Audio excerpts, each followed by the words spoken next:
Good evening, everybody. Welcome to the Private Property Farming Podcast. My name is Mbali Nwoko, and thank you so much for joining us this evening. Today, we have a familiar face once again, Sifiso Ntombela, trade economist with the National Agricultural Marketing Council.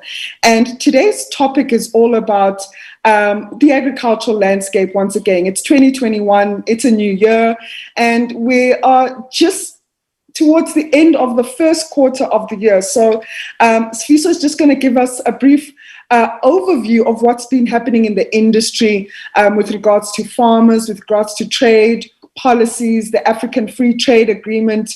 We're going to be discussing how farmers have been operating in this first quarter, the challenges that they experience, the opportunities that they experience, etc. So Sifiso will just give us a great overview so far with regards to what's happening in the agricultural landscape. If you have any questions specifically on our topic tonight, please feel free to ask, to comment on the live show and ask our guest any questions that you might have. He's quite a knowledgeable individual, so I'm quite confident that any question he's able to tackle. So whether it's regarding the African Free Trade Agreement, imports and exports, minimum wage, etc., I think this conversation will be quite insightful to many of you who just want to know exactly what happens in the industry. Once again, as I always say in the show, is that please like, comment, and share. The podcast would be live on YouTube after this live if you missed it. And I also encourage you to take part of our Sherlock Holmes competition. We're still in our weeks running. Every single week we announce the winner, and it's all about that riddle. So please look on our social media pages as well as our website just to find out more about this competition. But without further ado, I just want to get straight into our conversation. Sifiso, how are you doing? I'm doing great, Mbali. Thank you very much, and good to be here once again. Absolutely. I'm happy to have you back onto the show because, we need to keep poking geniuses like yourself so that we can educate ourselves about the industry. And so I thank you for making time to be part of this conversation this evening. So let's start off with, what's been happening in the first quarter. Lockdown restrictions have eased a bit. How are the grain farmers feeling? Those that are supplying in the brewery sector. We've had a lot of rains throughout the country in January as well as February. And still, I think in the start of this week, I'm definitely still having rains at my farm right now. So what's been happening as we are just closing off this first quarter of the year? Yeah, thanks. It's really been, I think overall, it's been really a good start. I think from an agricultural perspective, we sort of continuing from the last momentum we had towards the end of last year. But as you know, as a farmer yourself, in agriculture, we sort of want the middle ground of it. Too much rain on its own as well becomes a problem on its own. And I think we at some point we had some very harsh rain that caused some little bit of damages in some of the flat areas across the country. And one of the impact that it also had, it delayed the harvest, particularly in the wine industry. We saw that most of the grapes are still being delayed, and to a certain extent, even our summer fruit were impacted. But I think on the net part of it, and overall, I think it has been a very good first quarter of the year. Starting off, we're expecting really good crop starting to show up in the grain farmers. They should again see a very good harvest this year. We're expecting the animal industry to continue on their recovery and restocking from the very long period of drought that affected them in the past 4 to 5 years. So, and I think in terms of the export front as well, we're starting to see those export-oriented commodities continue to show a very good fronting. We're expecting the citrus industry to continue being our shining star on the export side, as well as some of the industries such as the table grapes and the stone fruit. So in overall, we're still hoping that we will continue to be registering positive numbers, and the overall outlook of the sector is looking positive. Right. I always say this to you, that I like speaking to economists because you like to forecast things, right? And we always look at historical data and obviously project what's going to happen in the future. But with what's happening in the global economy, I mean, the little that I was able to gather, I think at the start of this week is that a number of European countries are actually going back into harsh lockdown restrictions. So as much as Jan, Feb, and March might have been positive with good rains and supposedly maybe also a bit of a setback to many other farmers because we couldn't harvest, etc.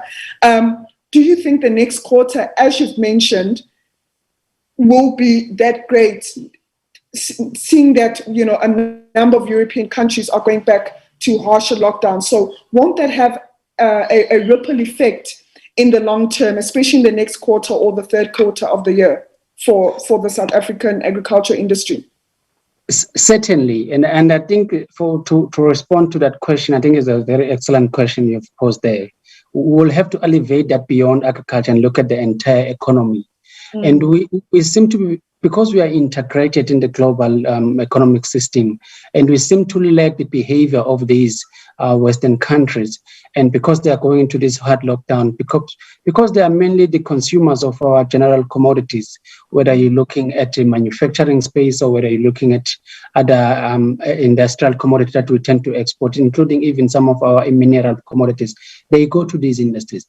So what will happen with their commodity, with their reduced consumption because of imposed lockdown, it tends to affect our trade capabilities and exchange, not only just on commodities, but also on services, because the movement of persons, especially business persons, tend to be affected. And that has a knock-on effect. And we've already seen the impact of that even in last year, second quarter, of how impactful it was. And I think to also come back to the domestic market, domestic economic side, is that some of the sectors that were hardly impacted in the previous year, we are likely to see that impact might not be at a very same severe effect than it was last year, but we might start also seeing that recovery that we so dearly expecting being much slower than the V-shaped recovery that we've always expected it in the beginning. And so the tourism industry will start being affected, the trade industry will start being affected, transport system will start being affected, and all that will not bode well in aggregate demand of our commodities, which will have a knock-on impact also on our job numbers in the country. I see. And let's talk about the African Free Trade Agreement. It's been implemented, it's been signed off, etc. What type of opportunities currently exist for South African farmers to trade with farmers across the African continent and vice versa? Which commodities are seeing a positive in terms of trade or in demand? What could you tell us about the current trade agreement and the opportunities that exist for farmers alike? That is an exciting development that is happening within the continent. I think yesterday I was with some of the colleagues also from TRALEC, Trudy, which they're doing an excellent job in terms of the negotiation front with different government states in the continent. And I think from the positive side of it is that with this free trade agreement era that came in from the 1st of January this year, it makes it now, it reduces, at least from the tariff point of view, the cost of trading with other African continent. And we are able now to have this single biggest market in the world. If you think of it, that you have 1 billion free trade agreement in the continent now. And so South Africa has always been, if you're looking at it with its trading partners in the continent, is that we tend to, because we have some industrial capacity to even add value addition into our agricultural products, but also other non-agricultural products. And we think that that will then give that emphasis to our farmers and businesses alike to start trading more freely and more openly with not only with SADC countries, but also with East African countries, with COESA on the western part up to the north. So we're hoping this is a start of the realization of the Cape to Cairo dream. I must emphasize as well that the signing of African Trade Agreement is just one of the programs that are run by the African Union. We know also that they are as part of the Agenda 2063 for the African continent to really create this inclusive harmony within the continent itself. So we foresee this bringing more opportunities if we come home from our farmers in the grain space, where we're not only just exporting maize, we can also export other commodities within our grain industries. We're foreseeing them starting to have a potential to export some of our almond products, particularly those that are processed, as well as our fruit juice and other processed products, such as your feed into those animals where they don't have that capacity in that area. But I must also then emphasize this to say, while we are very excited and there are tangible opportunities that can really be materialized, not only just we're seeing Africa as an export destination, but we also see our neighboring countries in the SACU, in the SADC and up north, being also a potential to start building these business opportunities. So that we're not only just seeing them, we create this win-win situation so that we also uplift the economies of those countries. And there are great potential of even improving infrastructure. We know some of the African countries have better soils than we do, but we have the technology in terms of seed development. We have technologies in terms of input utilization, and we can be able to translate that services into those countries so that we also build this partnership, because we don't want to only see South Africa being uplifted in terms of their business communities. We also want to see those other African states taking the cue from South Africa and starting to build up their own communities so that even their citizens are developing and are educating. They are bridging the gap of development between the South Africa and other communities. And that will also require that those countries also invest in some of the non-tariff measures that inhibit for businesses to do and prosper effectively as we want it. But it's a very exciting time, and we're hopefully that it's only a start of the good things that will unfold. Yeah, and I suppose we would obviously must hope and pray that we don't go into tighter lockdown restrictions, because I can imagine that it could obviously affect the trade. Absolutely, and the problem with once you start having these regional or continental value chain, you start having businesses investing in their business logistics and investing heavily also on relationship and network to do these businesses.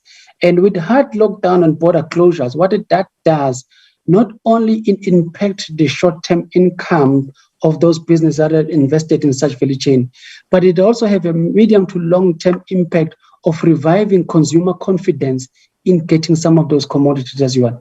You will know very well as yourself as a farmer and servicing some of the retailers that once your product is put in the shelf, consumers expect it to find it consistently. And once that value chain and supply chain is broken, it tends to be a mistrust on it. And restarting that and building again and investing on the consumer confidence tend to be a very big sunk cost. And that's one of the things that comes with some of the lockdown. As much as we do understand and we do emphasize the need of complying with health regulation, it's also important that they're done in the manner that puts safeguards of protecting the very already fragile economies within the continent. Right. And how is South Africa doing in comparison to other African countries, especially from the agricultural landscape? You could speak about many just different commodities, whether it's citrus, whether it's maize or field crops to be specific. How are we performing in comparison to our African counterparts? I think we're still performing relatively well. I think in the front of having proper systems in place and commercialization of our food system and the sophistication part of it and the value chain, as well as the cold chain for our perishable product, by far, I think we still are leading the front on that part. And also ensuring that we have even though it might not necessarily be true for our small-scale farmers in the country, but also having a much more efficient and established credit system, especially for the commercial and large farmers, I think we are doing relatively well in comparison with our farmers. And what that tends to do, it makes us really be a leader in some of the very sophisticated commodities, such as your fruits and beverages, in terms of processing them into juice and other alcohol and non-alcoholic beverages. Similarly, also in your grains, whether you're looking at those that we have the environmental capability of producing them, and also the adoption of technology, as you know, that in our grain system, we also adopted your GMOs varieties, which makes our yields much higher as compared with our counterparts in the rest of the continent. So in that front, I think we're doing relatively well. Where I think South Africa can take note and some of the examples from the rest of the continent is how do you also start integrating that with your smallholder farmers, especially in the subsistence farming and in the communal areas, and bringing them in terms of providing this input, and more importantly, the localization of input provision and localization of agro-processing, so that you also create jobs at that elementary level of sector.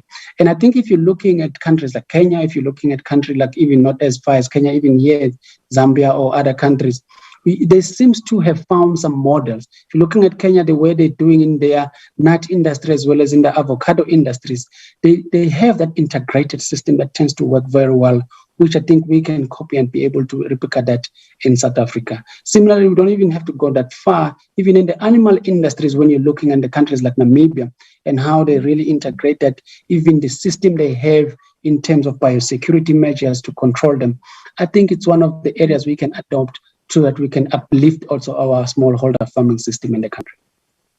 Wow. Coming back home, and I know that you are someone who studied winemaking. How is the wine industry? How is the wine industry able to pick up in this first quarter? Is there any steady progress in its operations? Maybe if you could just give us some insights as well, particularly with the wine industry. Very interesting, and I must be careful now. My very first meeting in tomorrow, we are engaging with the industry captain from the wine industry. Okay. But I think it's one of the few industries that has really had a tough time since the corona started, and I think they continue to be battling. I think let's start with the rains that we spoke about in our opening podcast. It's really a very unique season that they are facing, even from the weather perspective, that they are delayed, which on its own, it's hopefully has that silver lining in terms of the large stockpiling that they've had because they couldn't sell last year. And this delayed season in terms of harvesting has given them a slight window of breathing because of the storage facility that they were suffering with, that they couldn't move those grapes much quicker into their cellars because the tanks are still full with one. But in overall, I must emphasize that it's one of the industries that is still very much struggling in terms of how it could allocate some of those wine stock that they couldn't place them into the market because of the lockdown, which really has constrained their profitability and their cash flows level, which went on even affecting even the employees into that industries. But I think what is coming on also in the industries, which they just to assist them also, at least in the short term, over and above the different relief forms that can be created with the social partners, whether it's government and other players in the industry. It's also finding some alternative routes of how they can use this excess wine that they have, whether they turn them into alcohol-based sanitizers, so that they find new business opportunities to use so they can be able to sustain it. But in overall, we're hoping that the wine industry, with the economy starting to recover, they will also start being, those starting the downside, start recovering. And I think in the short-term measures, such as also either a suspended or a delayed collection in some of the taxes and other areas could assist them in the very short term with some of the cash flows and while they're trying to find their food. But it's an industry that is significantly struggling at the moment. And I think there are various discussion and talks as to say, how can it be assisted? Because it's such a critical industry, not only just for upliftment of those farming communities in the Western Cape and Northern Cape, but also it's one of the biggest generator of foreign earnings, and keeping them afloat will be in the interest of the country.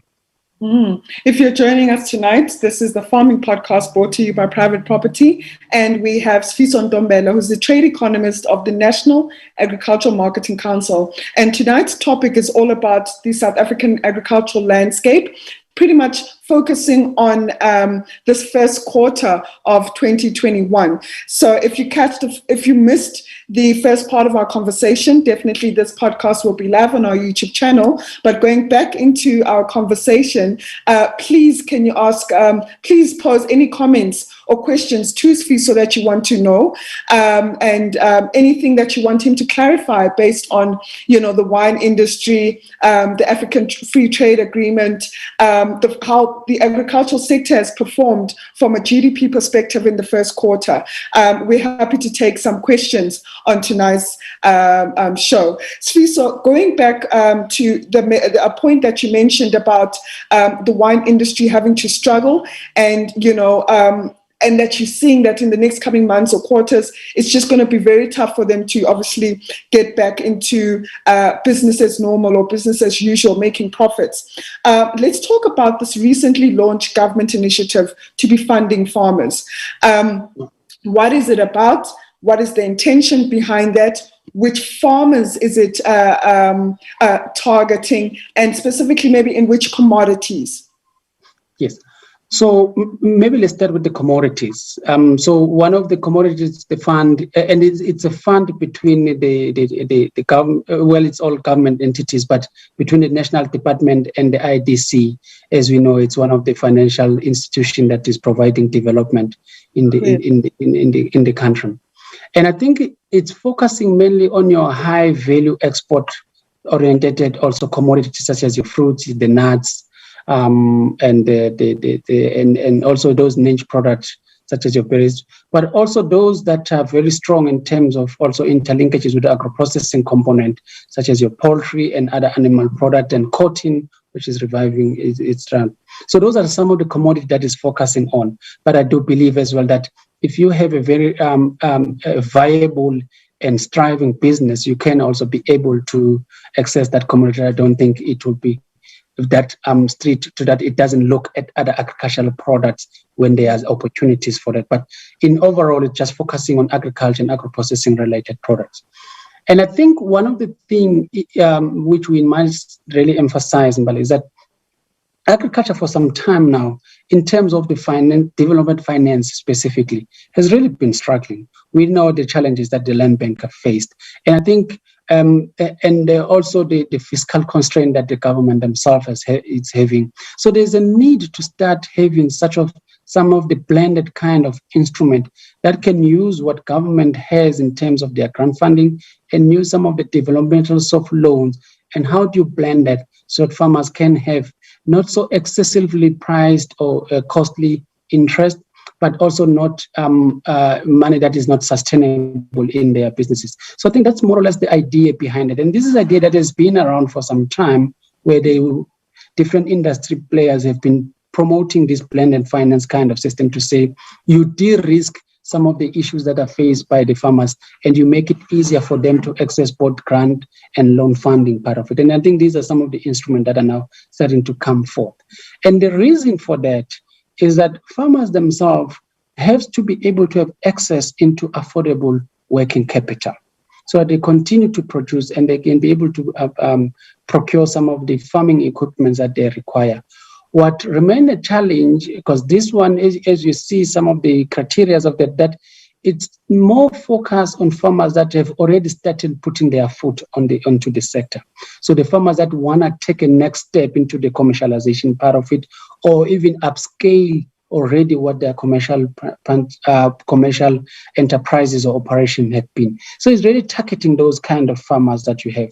Of course, in terms of the entry of those farmers that wants to enter into the sector or that doesn't have the financial strength to back it up or to be regarded, we're hoping that there will be some instrument that will also cater for that bottom of the pyramid section for farmers. But this one specifically that was launched is looking at those farmers that already have at least a foot into the sector and ensuring them how do you uplift them into the next level by affording them a much more affordable capital to continue farming competitively and profitably. Right. And so where do farmers apply? Do they go directly to the Department of Agriculture, or do they contact the IDC in this case? So you can be able to apply into because there are different instruments, and especially that we always encourage farmers to also be associated with commodity association, because then that's where they also have information in terms of how to go about building these business plans and the latest market trends and commodity trends in that commodity that you're operating in that.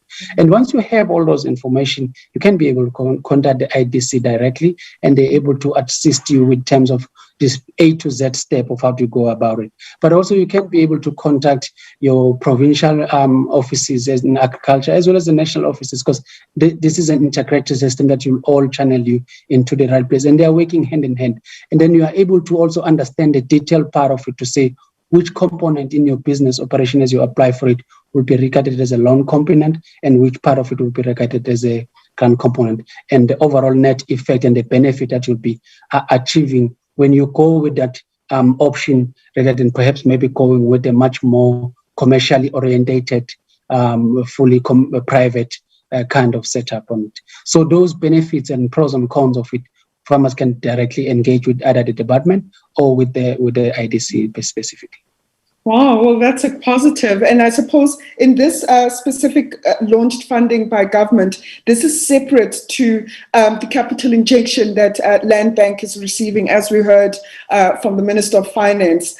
So this is definitely separate. So does this mean that farmers indeed can take advantage of this new government initiative and maybe also approach the Land Bank now that, you know, the government is assisting them with a bit of recapitalization? Absolutely, Mbali, you've put it so correctly. And I think it's also important to where we start seeing some positive indicators, we acknowledge them.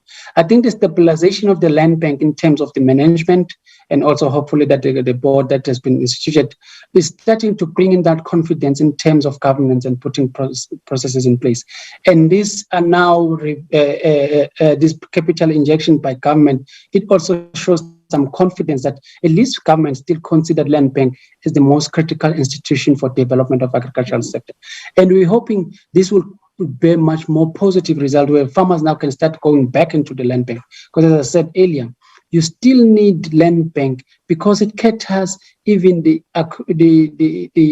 acquiring of the land itself and actually getting into agriculture. So it has a much more unique and a critical role that the Land Bank have to say.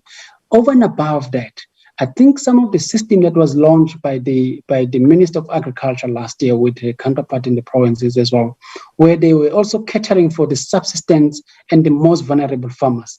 And I think paying into attention to those kind of program as well, because that those kind of system become, and those funding, it becomes an instrument that creates a bigger pool where Land Bank and IDC, through this recently launched fund, in the long term, can start looking at the bigger pool of farmers that can be uplifted into the next stage of commercialization and development into sex.